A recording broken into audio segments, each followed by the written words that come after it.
I am joined by the fantastic Justine Fox, who is an absolute titan of color psychology and color consultancy, the founder of her own eponymous studio.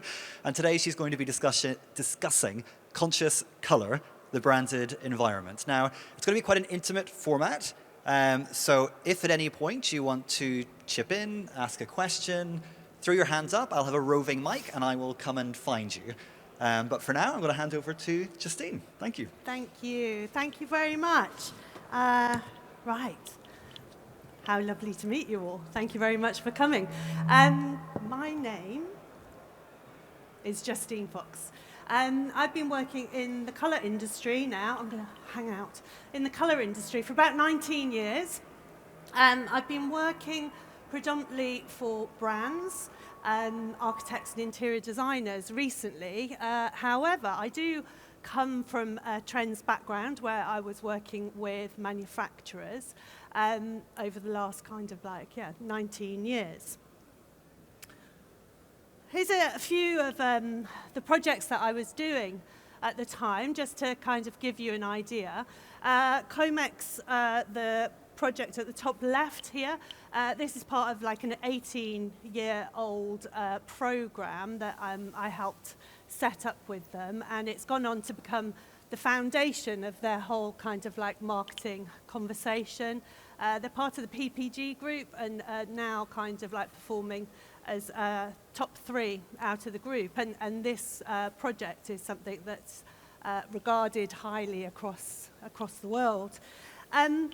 Some clients that I've worked with, one of them reported a 20% increase in sales after we extended and rationalized, I feel like I'm losing my mic, sorry, after we extended and rationalized his color palette, increasing his brand awareness and marketing and media awareness as well.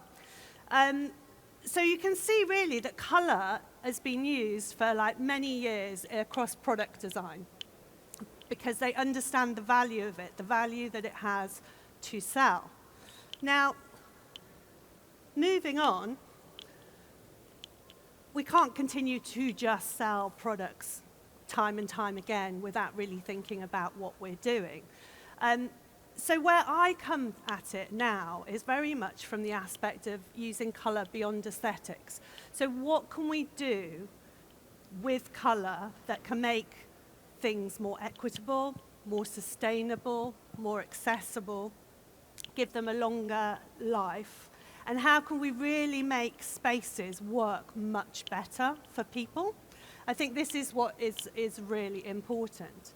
So today we're going to talk about the branded environment. And what do I mean about branded environment? Well, obviously we've all been through a huge traumatic experience in the shape of the lovely pandemic, and what that's done to our environments, particularly our work environments. So brands really need people to start coming back together. There are several reasons for this. A, there are the support businesses that rely on us kind of being together. You think about the hospitality, the hairdressers, the local corner shop. These all rely on us being together. But there are things like mentorship. How do we build our leaders of tomorrow if we're not all together? So many of these like insights and conversations happen for us at an accidental haptic moment. And these are kind of being lost by having us apart too much. So although we accept that we're never going to go back to the way it was, there is hybridization. But we need retailers to be showing us experiences, to connect with their audience in physical space as well.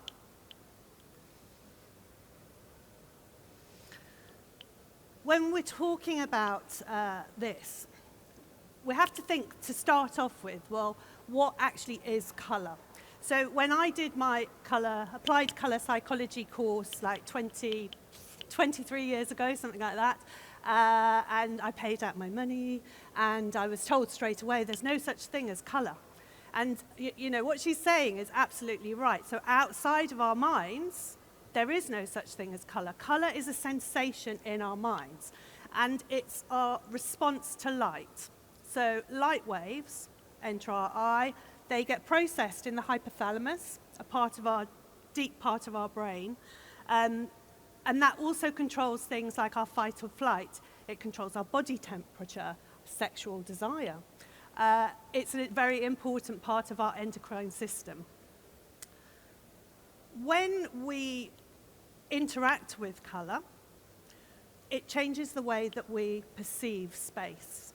And so it's a really incredibly important aspect of spatial design, and one that I still see now, so many years later, is often siloed to a mere decorative form. And actually, it's something that we should really be deciding right at the beginning of a project, when we decide how do we want it to feel. This is not entirely the ideal environment to be doing something like this, but pick a screen, any screen, and I want you to kind of like stare deeply at that screen. So try and shut out the rest of the world as much as possible. Now, I'm sure all of you have Googled a bit of colour psychology on a project, and you've been given several versions of how that colour should make you feel. There are 11 basic terms for colour in the English language. And what we're going to do is we're going to run through those. I'm not going to labour it too much. But if you just look at those, at some point you should feel a physical reaction in your eye. But this is where I want a little bit more audience participation, please. So, black. Now, positive psychological attributes of black are that it can be glamorous, it can be authoritative, it can be mysterious, it can be sexy. It's something that's quite weighty, it's quite substantial as a colour. So in the negative aspect, people are afraid of the dark. People can be scared of it, they can be intimidated by it. Black is, in pigment terms, it's all colours mixed together. In light terms, it's a complete absence of colour. So it's a pretty incredible, powerful colour. Then we look at its equal and exact opposite, which is white. So whereas we talked about all colours together in pigment, now we're talking about all colours together in light. So this again gives you an incredibly powerful impact on your eyes, because you've got that full spectrum being reflected back into you. We can see it as hygienic, as pure, as simple, as clean. We can also see it as cold, as sterile, unfriendly. Both black and white can act as a real barrier. Now, you'll see I've started moving on to a split screen. So what I've done here, and this is where you can kind of join in a little bit, is I've taken some brand colours. So with grey doesn't have any positive psychological attributes to it. The negative aspects of it are that it can appear to be scared, nervous. It can drain our energy slightly. So actually they've seen this already in office design, in workplace design, where productivity has really gone down because people feel exhausted by it. These two brands here, I've got Swarovski and I've got Apple. So now both of these brands have used it to amplify their kind of quietness, their confidence, their simplicity, the technical prowess that they have. Orange. Anybody with any ideas with the orange? First of all, which one do you think is the most expensive brand? Anyone want to shout out? Left or right? Left. This side? Yeah. Oh, if anyone wants to You guys shout. have an opinion? What, on which side? Which would be the most expensive, do you think?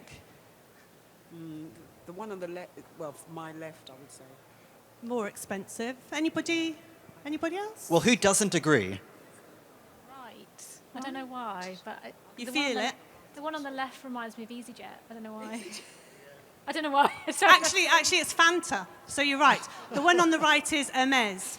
So yeah, so similar. Yeah, you were on the right track. So orange can be seen as fun, playful, sensual, very sexy colour as well.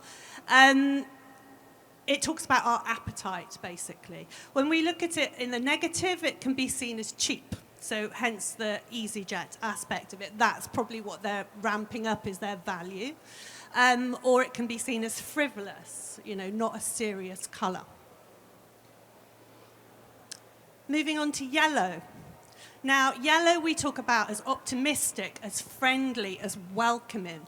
You can see here that we've got two very distinctly different yellows. Anybody with a shout-out idea of any of them?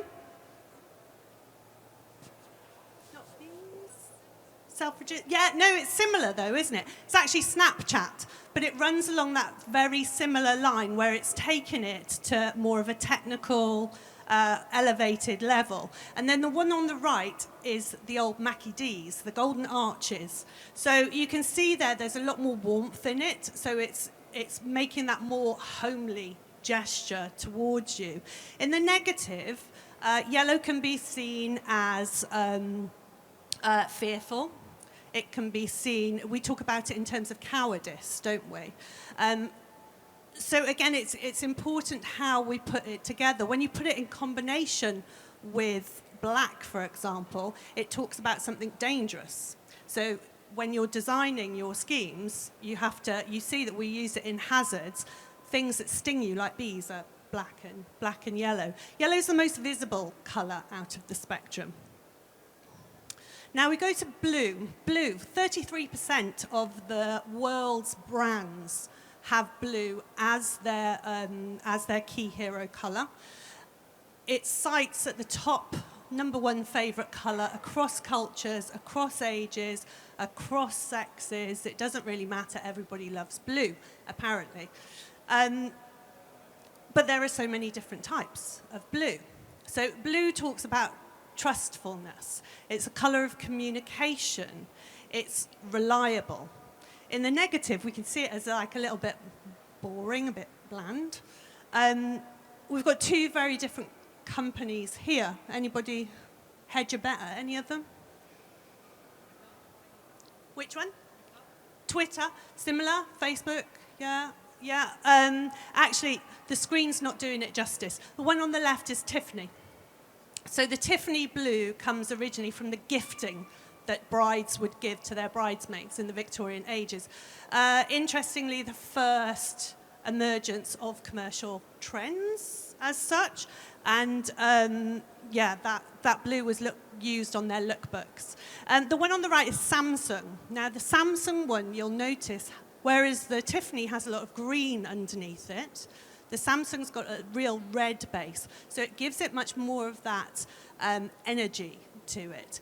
It gives it much more of that futurism aspect. So it's really important to look at the different ways they're using it.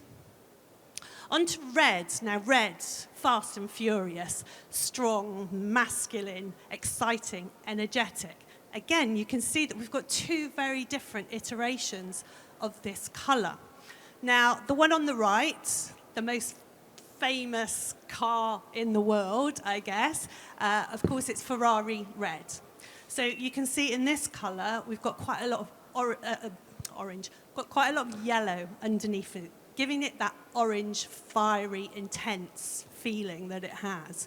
And so it gets that idea of like things going faster. So it's exciting to us. The one on the left, anybody recognise? It's a little bit more warm, a little bit more open, friendly. Airbnb. So they're still using a red because they want to have your attention, and that's what red does. It's not a colour of danger, it's a colour of attention. But they've softened it because this is about home, this is about sharing. I'm going to take you back to that red. Can you look at it really intently for me? Relax your eyes, go a little bit cross-eyed, but really, really stare at that. Did you feel a change in your eye? A little bit. So this is probably the biggest adjustment that your eye has to make to look at it. So you can start feeling some of those physical effects of colour. So green sits at the middle of the spectrum, right in the centre. We talk about it in terms of love, universal love, rather than passionate love. We talk about it in eco terms, in green terms.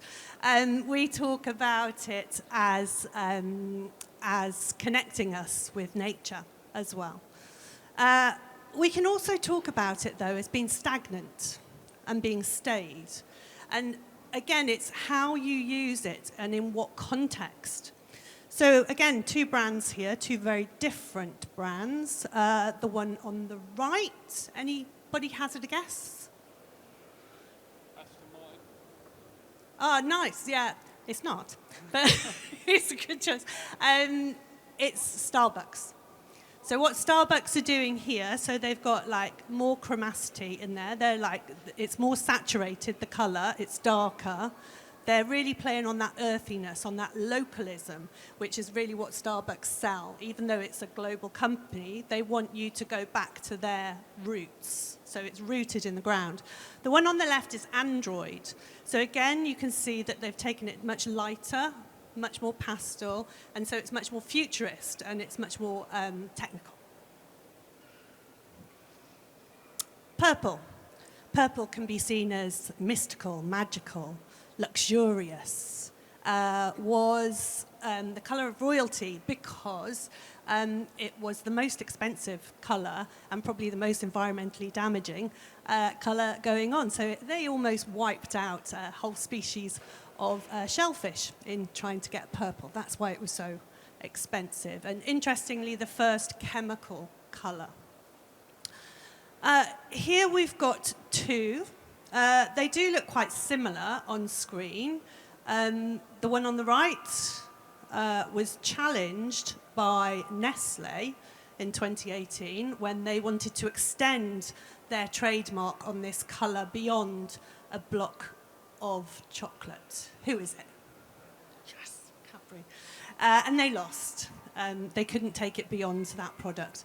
The one on the left, you can see we've got more warmth underneath it. So it's a warmer, more inviting colour. Maybe it's a bit American, but this is Hallmark.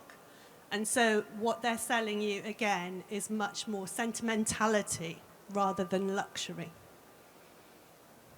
Now, these two really different brands, but both pink. So pink is the colour of the female principal, whereas red is the colour of the male principal. Pink is the colour of the female. So it talks about softness, it talks about nurture, it talks about gentleness and softness. I think I said softness twice. However, you look at these two colours, are any of these making you feel nurtured and soft? Not massively. You might have heard of an experiment that they did with reducing violence in prisoners. And they did it in San Francisco with much success. And then they did it in the UK with not so much success, but apparently they used a colour very similar to this. So the tone, the type of colour you're using is really important. The one on the right is the infamous Barbie. So girliness overload. But then the one on the left, you can see, actually, it's very similar, but slightly more blue. This is T-Mobile. So this is a telecom. So I want you to see that there are quite similar colours, sometimes being used in different ways. This is my last of the colours. Brown can be quite serious. It's quite rugged. So when we look at brand values, that's what this one aligns with, is that ruggedness, that adventure. Again, it can be seen as a bit boring, a bit brown. We've got two here. So the one on the left, you can see there's warmth underneath it, maybe like a little more creaminess. So we've got M&Ms on the left. And then look at the one on the right. Does it feel more fun or more serious? More serious. Yeah, so this is UPS, and that's what they're playing on, is we will get your parcel where we said it, we will get it, when we said we will get it. And that's the tagline. Blue, blue, purple. Blue. Pink. I like green. No, I like green. The purple. Good boy. Now, that creepy little voice there was my 2-year-old 6 years ago, actually. Now, I'm sure as designers, you have all come across client bias. So whereas clients have this deep-rooted preference for a certain color, and it's a real struggle. And so then you actually take that beyond into a brand guidelines, and you have even more of a struggle to get people through. Now, with all of us here today, if I pulled out one single color, there's absolutely no way that I'm going to get 100% agreement from all of you. But what we can do is we can get a very high agreement if we put together a palette of colors that are harmonious as opposed to a palette of colors that are discordant. So, what do I mean by that? Let's start with harmony. So this is really like your superpower when you're an interior designer, is understanding how colors go together and the relationships that are formed beyond us. Now, I'm going to show you 4 groups of colors. Think of color space, though, as a sphere.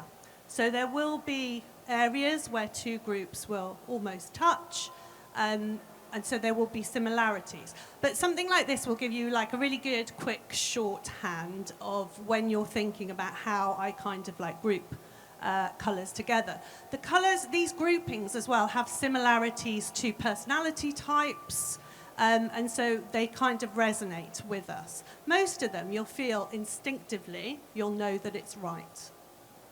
So let's start with the first group. So group 1, so the shorthand for this is that they are warm, that they're clear, that they're fresh, and they're bright. So when I say bright, they're quite chromatic. Group 2, you can see straight away. So we've gone from warm to a cool palette. They're quite soft, they're greyed, and they're faded off. Into group 3, and we come up with, again, we're back into that warmth aspect. But if you notice with the colours, they're much more complex. So they're more intriguing, they're deeper. It doesn't mean that you can't find light colours within this. If I go back, if you look at that arch, you can see the arch actually is a white, an off-white, but it aligns with each palette. So here we've got clear and warm, cool and greyed. And again, this is a very green-based blue. And then the final one is group 4. Now this is cold and sharp. It's intense. And again, it's very clear. So we've gone from cool, the soft, relaxed, to this. So this is very authoritative. Now this is the only palette where you would see pure black and pure white sit. Although I know that particularly within graphic design, it's often a default that's used. Actually, the only place that it would sit would be here and within this palette. Now, oops.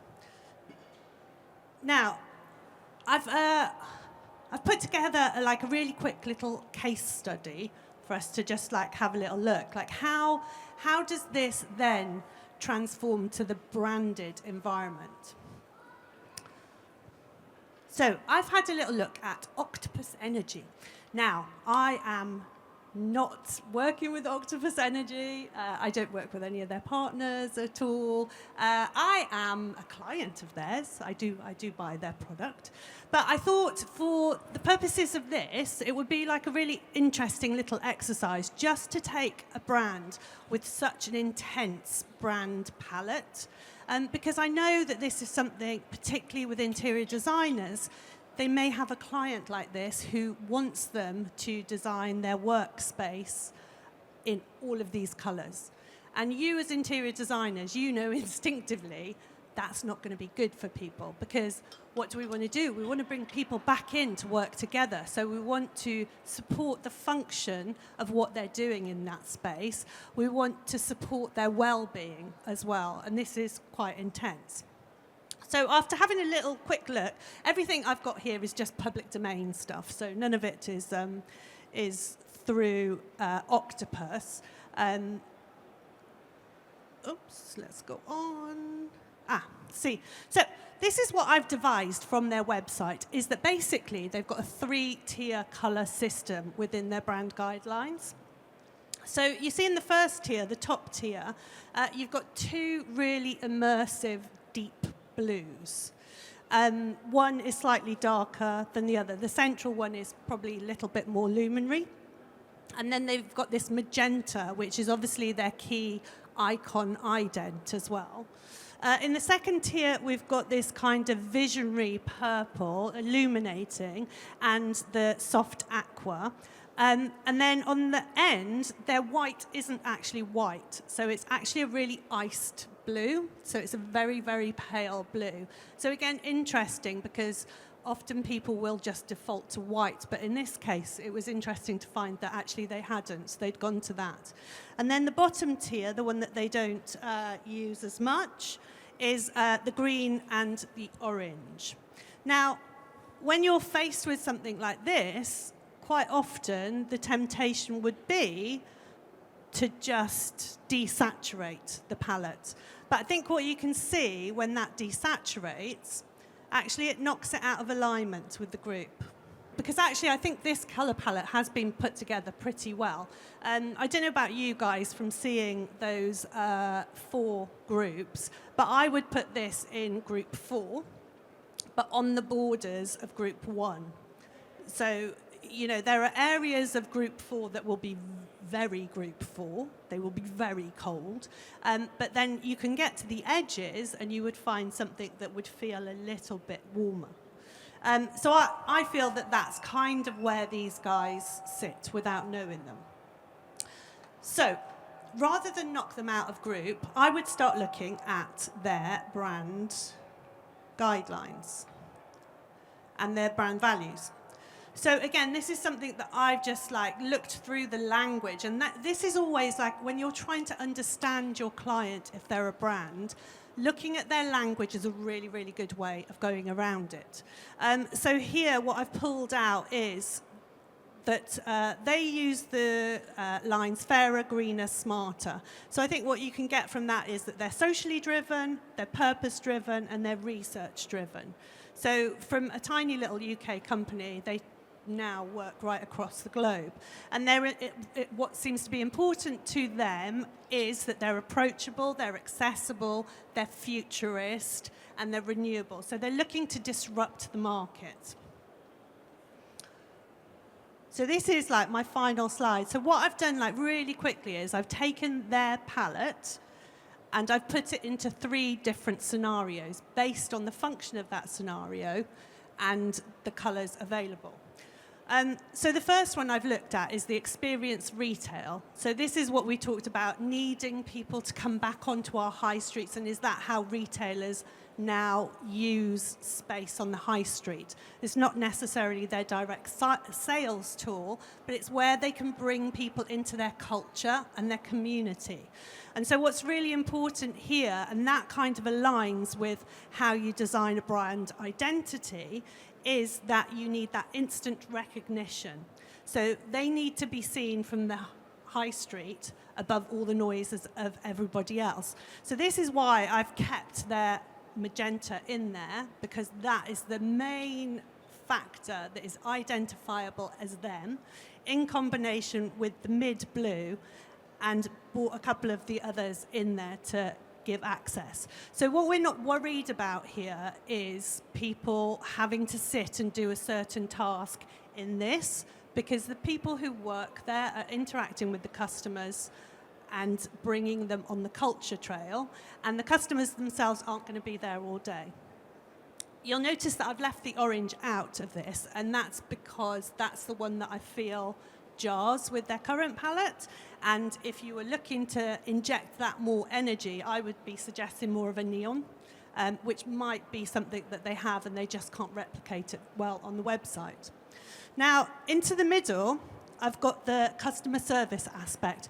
And it's really important for them that things are simple and that people can communicate really well and that they're easily approachable. Now, if you've ever been on customer service, I have, on the phones at M&S, people can get quite upset.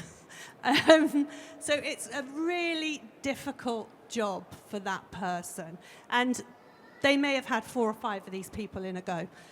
So what we want to do for them is we want to create an environment that's supportive of them. So what I've used is that really pale off-white that we talked about, that again sits within their brand, that as the main colour, and that has the effect that it kind of like lifts you, it takes weight off you. There's a space at an eye hospital in London where they use something similar, and it's like living in a cloud. It's amazing. You feel so de-stressed. Then I've used their green, again, because they want people to feel balanced. They don't want people to make rash decisions. They want clear, quick decision-making. But you'll see that actually I've augmented their palette then with an emerald green. So still aligned within this class 4 palette, but a deeper rooted connection, so that you're making a jump from, you don't have to make such a jump in contrast from the lighter green to the dark blue, so you give it more of a softer stepping point. Then in like remote sales, so now I'm talking about the people you phone up, I'm thinking of coming to Octopus Energy, what do you do? These people need to have energy and they need to be on it all day. They need to be perky, they need to be friendly, they need you to feel like you're the first person that they've spoken to that day. And that's quite a big task. So again, I've kept this lighter colour so that, again, quite often they will be in similar spaces, so you've got a really good transitionary colour, because again, this is something that can be quite difficult in open spaces. But instead of the green, so we've gone down much more of that energetic palette. And so we've augmented this time with red. And so that gives them, they talk about being revolutionary as a brand. And that kind of gives you that fire and power to bring that in. So that just gives you like a quick, that's where I would start. Now, this is where I would start as a colour palette, and then I would build the materials from this. So I haven't done a material palette, but you can imagine that they could start bringing products in like Smile Plastics or Mirel or some of those really interesting composites. They could start using transparency and coloured glasses and things like that.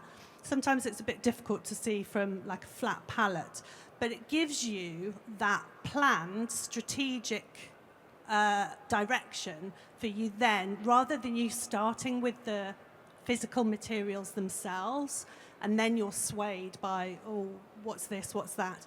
You've got a plan to start working on. So, that's the end. So, just a couple of things for you to remember. That I wanted to get across to you. So it's really important, the brand values, because that is what people are connecting with. They want you to understand who they are, and they want customers who feel the same way, because those bring the strongest, most loyal relationships. They're the most important. And you're going to have multiple touch points with your customer and with your staff, because nowadays you really do need to treat them as well as you would your customers. So that's your first point. So you understand your brand values, you understand what sector your brand would sit within, you align them with a colour group, because that will give you structure. Don't think that it's restricted, because I know I've shown you like 4 or 5 colours, but our eyes can see 10 million colours at least. Some ladies, only ladies, sorry, can see a heck of a lot more. So, this is not restrictive. This is just a guide, a structure to help you. You need to identify what the function is. So, as I said, a brand identity does a different function to a spatial design for customer service. And so we need to adapt, but we need to make sure that the culture is embedded all the way through. And then, after that, then you can align your materials. Thank you very much. Now, I've probably run right over, but if anybody has We a have time. question, Do we have any questions? I'm not going anywhere. I have one question then to kick us Super. off. How did you pick the colours for Studio, Justine Fox, and what do you want them to say about you and your work? Yeah, so mine was quite interesting because mine was a development from my former partnership with my lovely partner who retrained during the pandemic and has found something she loves to do in the banking industry. And so I wanted to make a very clear statement that there was something new. So it was important for me, first off, that there was this real visibility that there was a change had happened. I'm quite energetic when I speak quite a lot. I'm quite passionate about changing the way that people look at colour. And I've spent the last year pivoting myself, often to the detriment of my bank balance, but to make sure that we're using colour for good. There's so much good stuff we can do with it. We can help cool our cities. We can do all sorts. And so this is what I really wanted to speak about. The purple's there to just like balance the fact that actually I'm quite friendly and I don't come in and take over. I plug in quite nicely to a team. Hear, hear. Do we have any other questions for Justine? No? Well, on that note, oh, yeah, we do. Thank you. Hiya. I just wondered, when you're working with brands, how receptive are they to the psychology that you know and that you've built over the years in your experience? Because it's quite a new concept, isn't it? It's kind of something that connects to our feelings and our emotions, and just in the corporate environment, have you come across challenges or that kind of thing? Yeah, I mean, definitely. This can be one of the challenges that specifically, I think brands actually are a lot further along than the built environment, which is where I'm kind of like pushing more. And when I think back to when I trained in applied colour psychology, I worked in colour trend because there simply were no jobs. Nobody cared. Nobody was interested at all. Although you could already see that actually there was a need for it, because it costs you no more to what colour you paint. They've costed for the cost of paint, not the colour. But yeah, you're right. There is resistance. So although I've basically talked about colour psychology today, so my process really involves a combination of applied colour psychology, then colour symbolism is really important, specifically when you're working across borders, when you're working kind of globally, so dependent on the situation there. And then looking at colour ergonomics, especially within spatial design, how can we shape the spaces that we work in? How can we navigate or make them infinitely more accessible?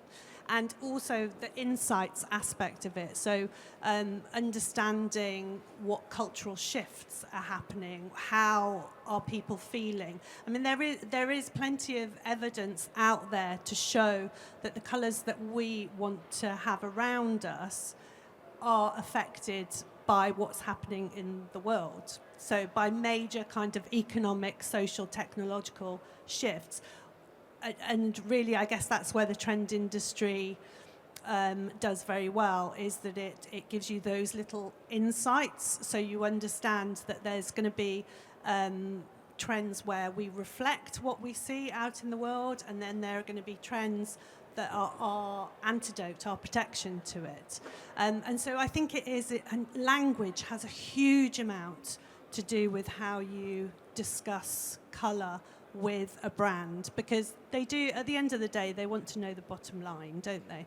They want to know that it's going to connect. So that language around it, and you do find that quite a lot in planning. I know several cases where a project's been stuck in planning because they've said, oh, you know, we're specifying this green, and they're like, green's not really for this area. And then when the architect's shown it to me, it's not green at all, and actually it's fully appropriate for the area, and it's just a shift in language. If there's no more Anyone? questions, then a huge thank you, Justine. Thank you very much. Thank you. Thanks.